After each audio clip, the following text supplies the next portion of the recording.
guys, it's Grace and Theo and Petey, and today we have some exciting news for you. So, as you can tell based on the title of this video, we foster failed. So for those of you who don't know, foster failing means you foster a dog and you decide you just can't give them up. You might have just seen this coming. My mom has officially adopted Petey.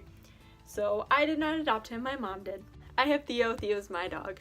And my mom wanted a dog for when I take Theo off to college with me, because right now Theo lives with my parents while I'm at school. Next year he's gonna be coming and living with me though, so my mom decided she wanted her very own dog for when that happens, because she thought a house without a dog would be awfully boring. This is kind of a funny story. A couple months ago, Theo was with me on a little trip, and my mom went for a couple walks by herself and didn't have a dog with her. And she said they were awful, she hated them. So I asked her, well Mom, what are you gonna do when you don't have Theo with you anymore? Like when I take him to live with me? And she said, I don't know, that's gonna be awful. So I just said, I guess you need another dog. And she said, you know, that might not be a bad idea. So I said, Mom, we should get you a dog over the next year before I end up leaving, so then I can train the dog for you and you can get used to it. They can learn from Theo and kind of have a buddy to teach them the ropes. She said, all right, well, if we come across a dog, then maybe we'll adopt it. So we fostered a couple dogs, and as many of you know, my mom and I went to Texas on a rescue transport in the beginning of July, and it was a truly life-changing trip, and we learned a lot about dog rescue and like how hard these dogs' lives are and all that. If you're interested in that video, I'll leave it linked in the description below. We weren't planning on fostering a dog from that batch that we had brought back, but we got back and we were helping clean kennels and stuff, and there were 2 dogs in this kennel, and my mom and I were gonna go say goodbye because we were exhausted.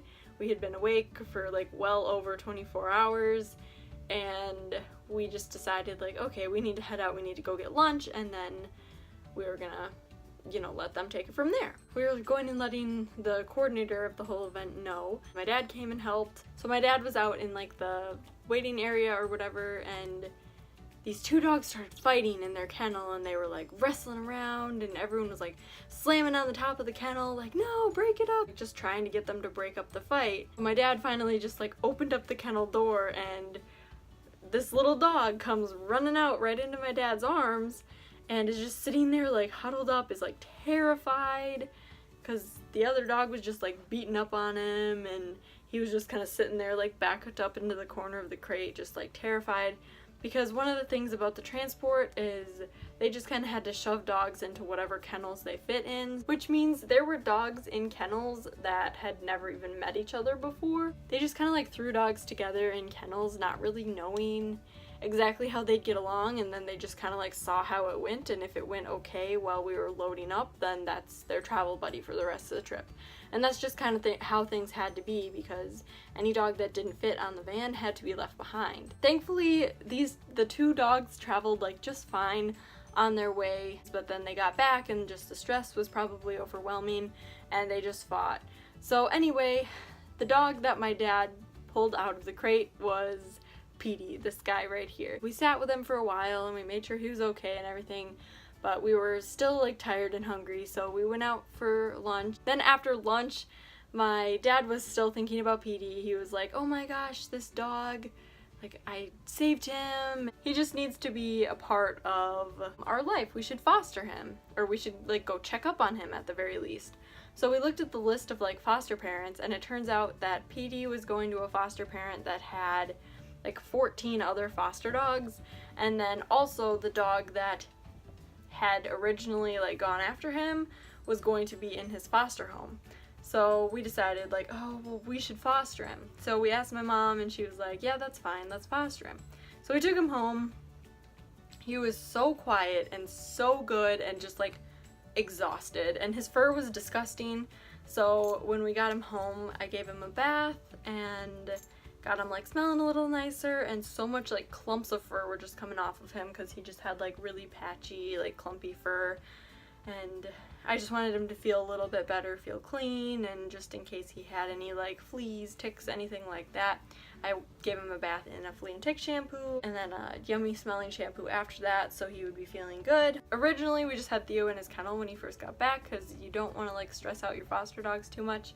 So we wanted to do a little slower introduction. So he met Theo after his bath and they did really well together. Usually we try to get our foster dogs posted like right away up on the website, just because the sooner they get posted, the more attention they're gonna get and the sooner that they'll hopefully get adopted. But with Petey, my mom was like, just hold on a second, because she loved him. He was like a mini Theo. Don't post him yet, like we need to get to know him better. We didn't post him, and then like a week went by and my dad was like, well, we should post him now. And usually I put like the adopt me bandanas on my foster dogs, and my mom was like, no, just don't do that yet, just hold on. So we waited. The second week goes by and my mom's like, I want to adopt this dog.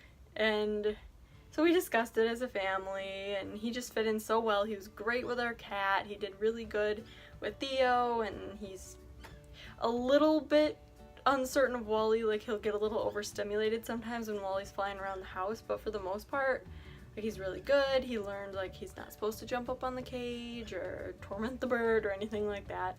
So Wally and him have actually met, like, face to face, and they did just fine. After a little while, we decided that we definitely wanted to adopt him, so we officially sent in the check and paperwork today, but we have been considering this since we got him as a foster. So it's really exciting. Like 2 weeks in, my mom and I went and got Petey a new collar and a new name tag because we just really wanted to get him one. He's just like snuggled his way in really quickly. Like, a lot of times when you have 2 dogs in your house, you can tell there are 2 dogs in your house. But Petey is so good and he's so quiet that half the time you forget he's here. He just like lays there and he's just such a good dog. This is my mom's mini me now, so she's gonna have a mini Theo for when I take my Theo to school with me. So it's really exciting. Petey's really smart. It took him like 5 minutes to learn sit and stand. So those are kind of the 2 that we've been working on. I haven't had a ton of time to work on obedience training and stuff with him yet, but he's definitely super smart, so I'm sure he'll pick up on everything really quickly. And I wanted to share that exciting news with you guys and kind of share a little bit of his story, since you'll be seeing lots more of him from now on. Please like this video if you enjoyed it. Comment below if you have any questions about Petey, since you'll be seeing a lot more of him from now on. Please subscribe to my channel. I post twice a week, but sometimes it's not the same day or the same time, so be sure to hit that bell icon so you get notified whenever I post a new video. I'll see you next time. Bye!